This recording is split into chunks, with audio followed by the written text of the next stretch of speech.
आज हम शुरू करने वाले हैं प्लांट फिजियोलॉजी क्लास 11th का बॉटनी का chapter photosynthesis in higher plants. इससे रिलेटेड 3 चैप्टर हैं, तो यानी कि प्लांट फिजियोलॉजी में 3 चैप्टर आते हैं। ठीक है, 3 चैप्टर्स आते हैं, out of which 1 is photosynthesis in higher plants. बाकी के 2 क्या है, रेस्पिरेशन और प्लांट ग्रोथ एंड डेवलपमेंट। ठीक है, तो आज हम इस टॉपिक को कवर करेंगे। Moving on, photosynthesis. पहले तो हम इस चैप्टर के नाम को समझते हैं। जैसे हमने यहाँ पर बोला फोटोसिंथेसिस इन हायर प्लांट्स। ठीक है, तो फोटोसिंथेसिस क्या होता है हमें पता है। हाँ, हमने आज तक जो भी पढ़ते आए हैं क्या होता है। अगर आप इसको ज़रा गौर से देखें तो लाइट एनर्जी मिल रही है प्लांट को, वो कार्बन डाइऑक्साइड को ले रहा है, वाटर और मिनरल्स रूट से अब्जॉर्ब किए जा रहे हैं, और फिर वो अपना खाना बनाता है और ऑक्सीजन को as a by product air में रिलीज कर देता है। I hope that this is clear. Plant physiology, तो यहाँ पे क्या बोल रहे हैं ये कि all animals including human beings depend on plant for their food. ये डायरेक्टली भी हो सकता है और इनडायरेक्टली भी हो सकता है। डायरेक्टली कैसे हो सकता है, डायरेक्टली जैसे कि कोई वेजिटेरियन है तो वेजिटेरियन प्लांट सोर्स से वो अपना खाना लेता है। ठीक है, for example if someone is having rice and करी, सो करी is obtained from again somewhat plant से ही मिलेगी हमें, और जो राइस है, राइस भी हमें प्लांट से ही मिलते हैं। ठीक है, और अगर कोई नॉन वेजिटेरियन है तो फिर वो सपोज वो दूसरे एनिमल पर फीड कर रहा है, लेकिन वो जो दूसरा एनिमल है वो भी जिंदा क्यों था, क्योंकि वो प्लांट्स को खा रहा था। ठीक है, प्लांट्स से फूड को ऑब्टेन कर रहा था।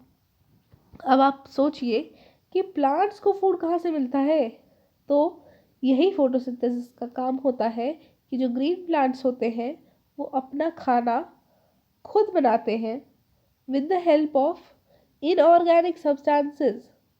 ठीक है, और फिर वही खाना को और ऑर्गेनिजम्स खाते हैं, दूसरे ऑर्गेनिजम्स उसे ऑब्टेन करते हैं। ठीक है, सो जो ग्रीन प्लांट्स हैं वो फोटोसिंथेसिस करते हैं और ये फिजिको केमिकल प्रोसेस है। ठीक है, so the use of energy from sunlight by plants during photosynthesis is the basis of life on earth.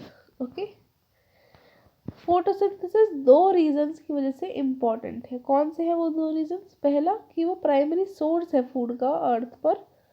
दूसरा, हाँ, दूसरा ये ऑक्सीजन को रिलीज करवाता है एटमॉस्फेयर में।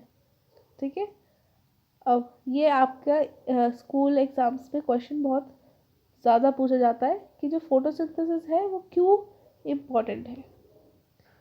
What do we know about plants, हम प्लांट्स के बारे में क्या जानते हैं, और what do we know about photosynthesis. ठीक है, प्लांट्स के बारे में जानेंगे तभी हम फोटोसिंथेसिस के बारे में जान पाएंगे। तो हमें पता है कि कुछ एक्सपेरिमेंट्स हमने देखे हुए हैं छोटी क्लासेस में कि जो क्लोरोफिल है वो ज़रूरी है फोटोसिंथेसिस के लिए, लाइट ज़रूरी है फोटोसिंथेसिस के लिए, और कार्बन डाइऑक्साइड ज़रूरी है। ठीक है, अब आपने ये भी देखा होगा कि स्टार्च के ऊपर देखा जाता है कि क्या लीफ में स्टार्च है या नहीं है, वेराइजेटेड लीफ में स्टार्च है या नहीं है। ठीक है, तीसरा कि जब हमने स्टार्च का टेस्ट करा तो जब फोटोसिंथेसिस के जो टेस्ट होता है उसमें आयोडीन डाल के करना होता है, और उससे जो है ब्लू ब्लैक कलर आता है, हम आगे पढ़ेंगे। ठीक है, और ये जो ग्रीन पार्ट्स होते हैं सिर्फ वही उन्हीं में दिखता है कि वहाँ पे फोटोसिंथेसिस हो रहा है बाय द स्टार्च टेस्ट। अभी पढ़ेंगे इसे आगे हम। सो एक्सपेरिमेंट 1, इसमें इसको हम कहते हैं moles half leaf experiment. Okay, ये क्या बताता है कि जो कार्बन डाइऑक्साइड है वो फोटोसिंथेसिस के लिए ज़रूरी है, नेसेसरी है। ठीक है, देखो क्या हुआ, एक प्लांट को लिया गया और उसकी एक लीफ को एक ऐसे टम्बलर से में हाफ लीफ को कवर कर दिया गया और यहाँ पर KOH भर दिया गया। ठीक है, फिर कुछ दिनों बाद, पहले हमने इसको 8 घंटे तक लाइट दी, फिर इस लीफ को प्लग कर दिया। प्लग करने के बाद इसमें स्टार्च का टेस्ट हुआ, यानी कि हमने इसमें आयोडीन डाला इसके ऊपर, और हमने देखा कि जो पार्ट कवर्ड था उसमें आयोडीन का मतलब ब्लू ब्लैक कलर नहीं आया, लेकिन जो पार्ट अनकवर्ड था उसमें आयोडीन का टेस्ट सही आया, यानी कि वो ब्लू ग्रीन कलर शो करता है, यानी कि वो पॉजिटिव स्टार्च टेस्ट शो करता है। ठीक है, तो क्या हुआ, ये सारी चीज़ें जो मैंने बताई है अभी आपको, ये सारे उसका इंग्लिश में लिखा हुआ है। I would read out it for you that in this experiment, a part of leaf enclosed in a test tube containing some KOH soaked cotton which absorbs CO2 while the other half is exposed to air. This setup is then placed in light for some time. On testing for starch later in two halves of the leaf, you must have found that exposed part of the leaf test positive for starch while the portion that was in the tube tested negative. जो मैंने अभी आपको बताया, positive starch test और negative starch test. This showed that CO2 is required for photosynthesis. Okay, I hope यहाँ तक clear है. आगे बढ़ते हैं. ये तो ऑलरेडी आंसर्ड है, तो फिर वैसे मैं बता देती हूँ कि जो ऐसा कौन सा प्लांट है जो फोटोसिंथेसिस परफॉर्म नहीं करता है, वो है कैस्क्यूटा, क्योंकि वो सिम्बायोटिक रिलेशनशिप में होता है. कैस्क्यूटा को हम अमरवेल भी कहते हैं. Okay, early experiments. अब अर्ली एक्सपेरिमेंट्स क्या क्या थे, देखो. First experiment, Joseph Priestley experiment. इन्होंने क्या किया, इन्होंने पहले तो मैं आपको ये समझा देती हूँ, फिर मैं आपको इंग्लिश में जितना भी लिखा हुआ होगा वो पढ़ के सुना दूँगी. ठीक है, तो सबसे पहले यहाँ पे देखिए, इन्होंने एक टम्बलर लिया. ठीक है, टम्बलर मतलब ये जो आउट ये जो ऊपर की तरफ ये ब्लैक ब्लैक में दिखा रहे हैं ना, इसको कहते हैं बेल जार. ठीक है, इस बेल जार को उन्होंने लिया और उसमें उन्होंने लिविंग रैट यानी कि जिंदा चूहे को और एक बर्निंग कैंडल को रखा. ठीक है, फिर उन्होंने इस बेल जार को बंद कर दिया. कुछ टाइम के बाद ये देखते हैं कि जो रैट है वो मर जाता है और जो कैंडल है वो भी बुझ जाती है. फिर क्या करते हैं, सेम कंडीशन लेते हैं, लेकिन इस बार एक प्लांट रख देते हैं जो कि होता है मिंट प्लांट. ठीक है, और फिर इसमें बर्निंग कैंडल और रैट को भी रखते हैं, और थोड़ी देर बाद देखते हैं कि इस बार ना तो रैट मरता है और ना ही कैंडल बुझती है. ठीक है, so he performed a series of experiments that revealed the essential role of air in the growth of green plants. तो इन्होंने क्या बताया कि एयर कितनी ज़रूरी है ग्रीन प्लांट्स की ग्रोथ के लिए. ठीक है, और इन्होंने एक स्टेटमेंट दी कि जो चीज़ रैट या बर्निंग कैंडल देती है वो प्लांट यूज़ करता है और उसको फिर बाहर दे देता है, और वही चीज़ फिर रैट्स और कैंडल को जलने के लिए ज़रूरी है. ठीक है, तो ये जो प्रेस्ली है, उन्होंने कहा कि पहले तो इन्होंने ऑक्सीजन को डिस्कवर करा 1774 में, और इन्होंने जो एक्सपेरिमेंट किया वो करा 1770 में. ठीक है, फिर इन्होंने देखा, Priestley observe that the candle burning in a close space a bell jar soon gets extinguished. Similarly, a mouse would soon suffocate in a closed space. He concluded that both the burning candle or the animal that breathed somehow damaged the air. But when he placed a mint plant in the same bell jar, he found that the mouth stayed alive and the candle continued to burn. ठीक है, फिर Presley hypothesized as follows: plants restore to air whatever breathing animals and burning candles remove. सारी चीज़ें मैं आपको बता चुकी हूँ. फिर आते हैं जॉन इंजन हाउस. ठीक है, अब ये तो पहले हमने बात करी प्रेस्ली जी के बारे में. ठीक है, अब हम बात करते हैं जॉन इंजन हाउस के बारे में. तो इन्होंने क्या किया, इन्होंने बताया कि जो सनलाइट है वो प्लांट्स के लिए ज़रूरी है. ठीक है, इन्होंने जो प्रेस्ली का एक्सपेरिमेंट था उसे आगे बढ़ाया और उसी में कुछ मॉडिफिकेशंस किए. उन्होंने क्या किया, उन्होंने एक एक्वेटिक प्लांट यानी कि हाइड्रेला को लिया और उन्होंने क्या करा, उसे सनलाइट में प्लेस कर दिया. ठीक है।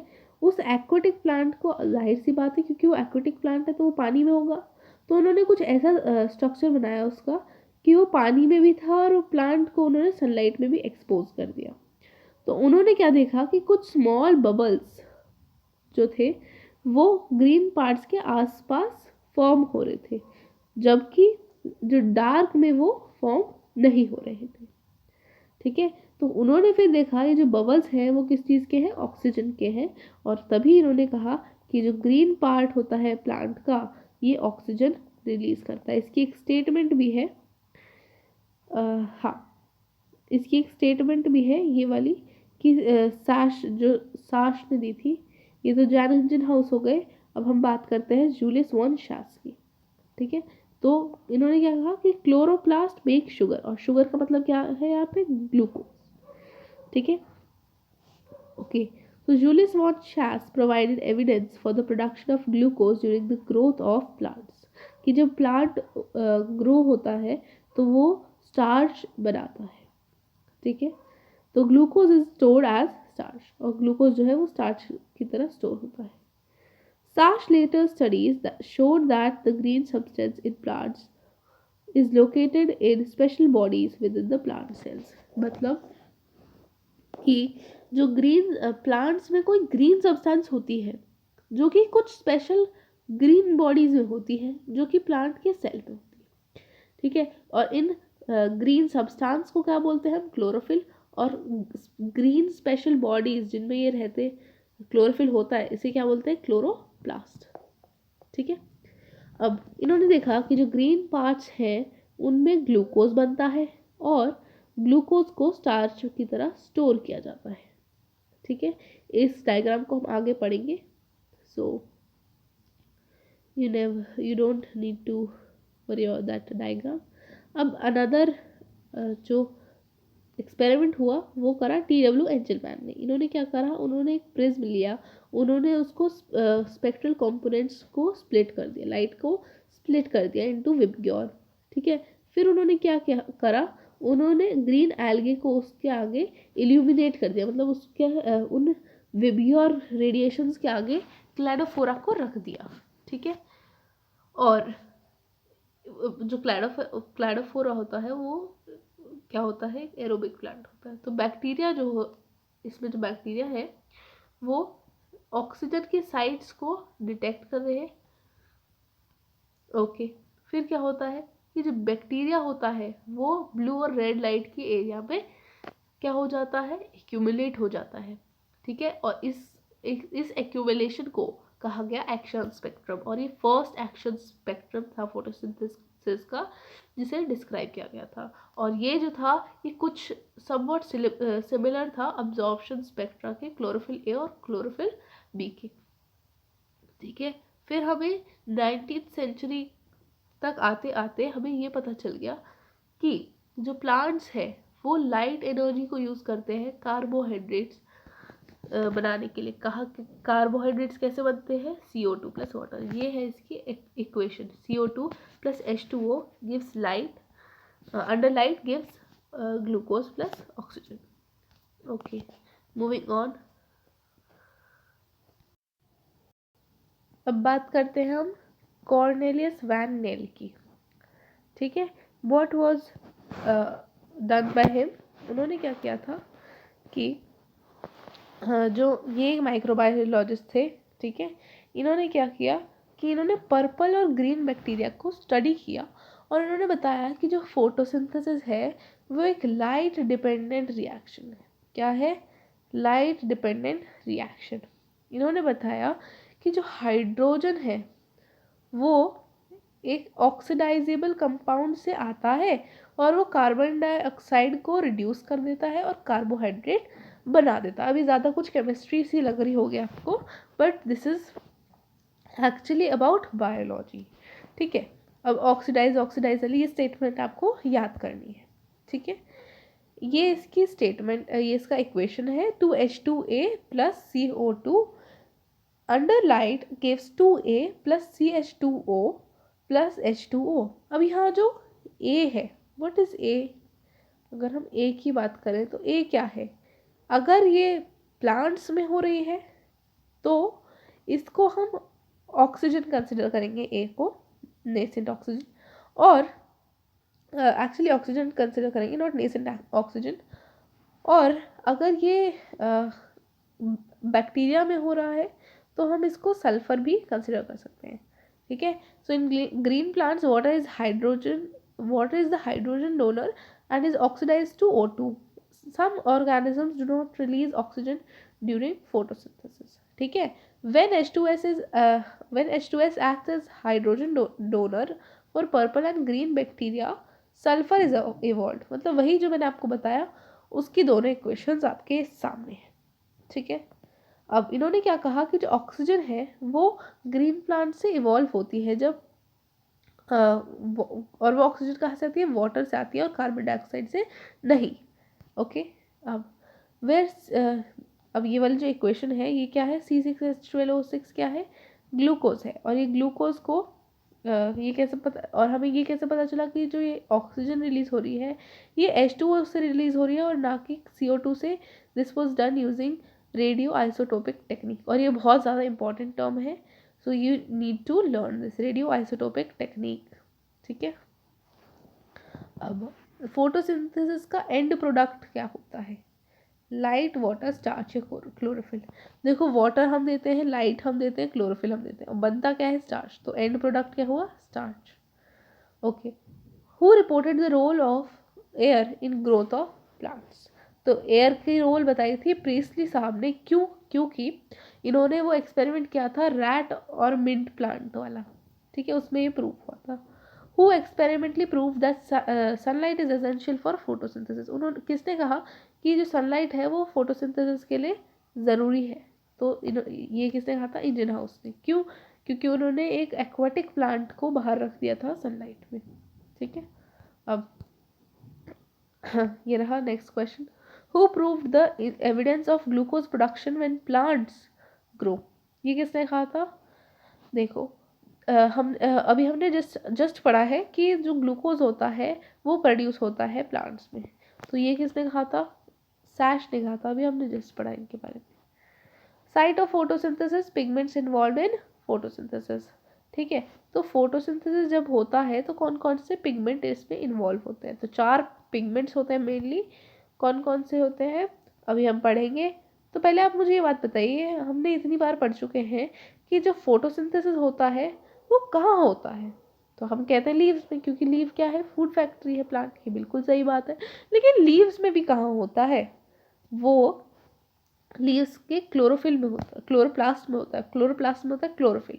लेकिन क्या आपको ये बात भी पता है कि लीव्स के अलावा भी अलग अलग पार्ट्स में होता है प्लांट के फोटोसिंथेसिस, आज हम वो पढ़ेंगे, ठीक है। तो जैसे मैंने बताया क्लोरोप्लास्ट के अंदर क्लोरोफिल होता है, क्लोरोफिल के अंदर मीजोफिल सेल होती है। जैसे कि ये क्लोरोप्लास्ट है, क्लोरोप्लास्ट के अंदर क्लोरोफिल है और क्लोरोफिल के अंदर मीजोफिल सेल है, okay. Moving on, photosynthetic parts, तो यहाँ पर ओवरलैप हो रहा है ऑल दो ये, बट कोई बात नहीं। तो ये देखो फोटोसिंथेटिक पार्ट्स, जैसे कई सारे जो प्लांट्स होते हैं उनमें लीव्स नहीं होती, ठीक है, उनकी लीव्स की जगह कुछ अलग मॉडिफिकेशंस होती हैं, तो वहाँ पर भी फोटोसिंथेसिस होता है, ठीक है, okay. Structure of chloroplast, chloroplast दिखता कैसा है, तो जो क्लोरोप्लास्ट होता है उसके अंदर एक मेम्ब्रेनस सिस्टम होता है ग्रेना का, ठीक है, स्ट्रोमिलिका और फ्लूइड स्ट्रोमा का, ठीक है। इसके अंदर क्या होता है, डिवीजन ऑफ लेबर होता है, ठीक है, क्या होता है, डिवीजन ऑफ लेबर। जो मेम्ब्रेन होती है ये लाइट एनर्जी को ट्रैप करती है, फिर ATP और NADPH बनाती है, यानी कि जो लाइट रिएक्शन होता है उसको ये करवाती है, ठीक है। तो जैसे कि एक क्लोरोप्लास्ट है, आपको ये दिख रहा होगा, दिस इज द क्लोरोप्लास्ट। यहाँ पे ये जो पार्ट है this is the outer membrane, क्या है ये, आउटर मेम्ब्रेन। ये जो ग्रीन फ्लूइड दिख रहा है this is nothing else but this is stroma, क्या है, स्ट्रोमा। अब ये जो अंदर की जो मेम्ब्रेन है इसको हम क्या कहते हैं, इनर मेम्ब्रेन, क्या कहते हैं हम इसको, इनर मेम्ब्रेन, ओके। अब देखिए ये जो कनेक्ट, ये जो ग्रीन ग्रीन से सर्कल्स हैं इनको क्या कहते हैं हम, थाइलाकोइड कहते हैं, और इनके बंडल्स को हम कहते हैं ग्रैनम। क्या कहते हैं, ग्रैनम। ठीक है, और जो इनको कनेक्ट करता है, ठीक है, ये जो कनेक्ट करता है, दिस इज कॉल्ड, ये दिस, अरे यार, हाँ, ये जो चीज़ है इसको, ये this is called as stroma lamellae. ठीक है, मैं एक बार मार्क कर देती हूँ, this is called as,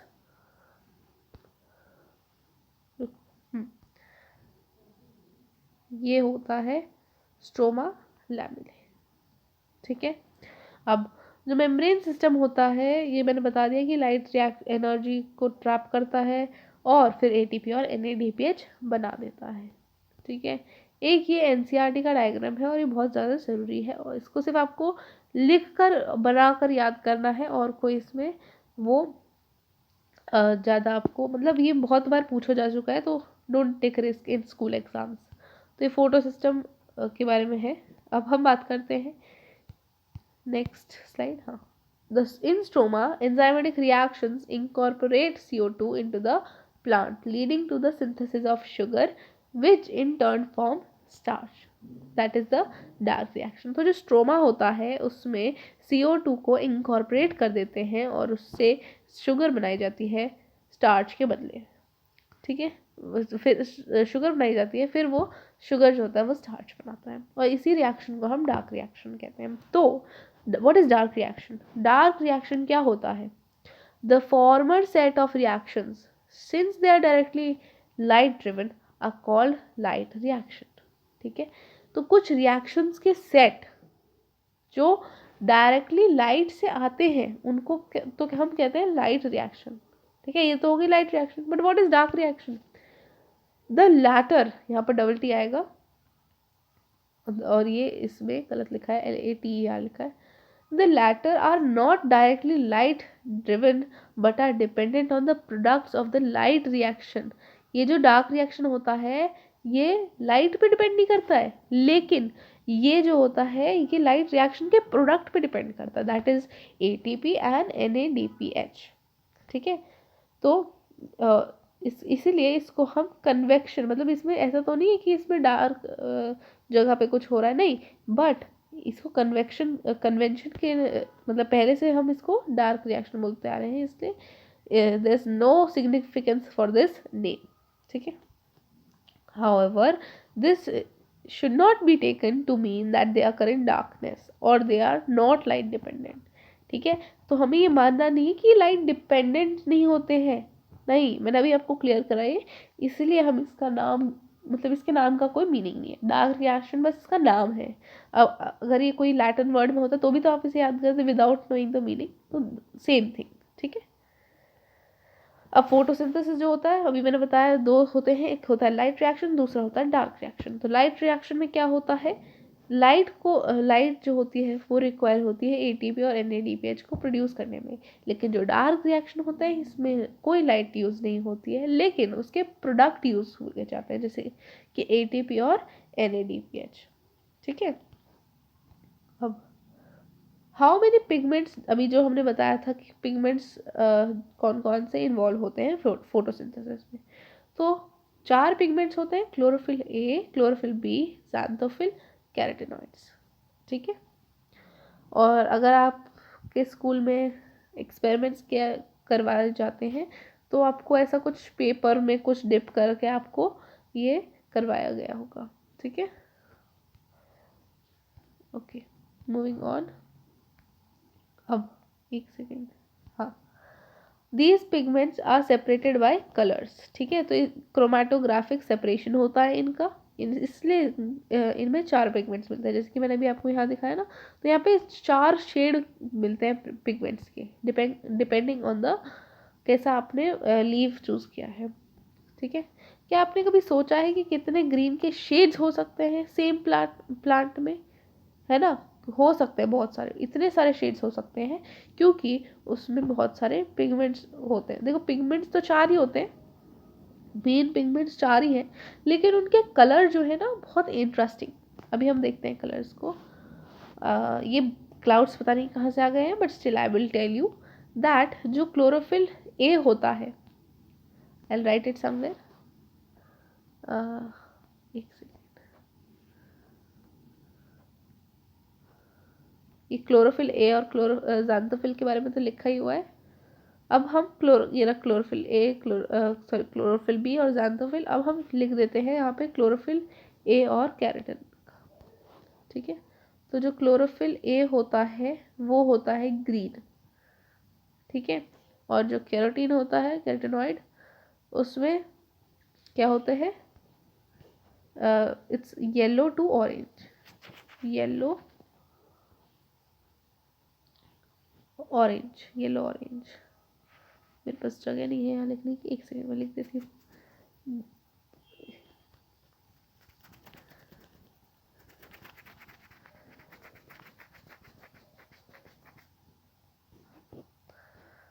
so yellow orange, ठीक है, हो गया ये। ठीक है, अब आपको स्क्रीनशॉट लेना था इसका। ओके, प्लांट फिजियोलॉजी, यही सेम चीज़ मैंने बताया कि एक्टिविटी होती है। तो यहाँ पे ये एक्टिविटी अगर आपके स्कूल वाले कराएंगे तो ठीक है, बट आपको बस जानना है कि कैरोटीन रेड होता है, सबसे ऊपर आता है, ज़ैंथोफिल येलो ऑरेंज होता है, सॉरी, कैरोटीन होता है येलो ऑरेंज, ज़ैंथोफिल होता है येलो, क्लोरोफिल ए क्या होता है ग्रीन, और क्लोरोफिल बी जो होता है वो समवॉट येलो ग्रीन होता है। ठीक है, तो ये इनके शेड्स हैं। Okay, moving on.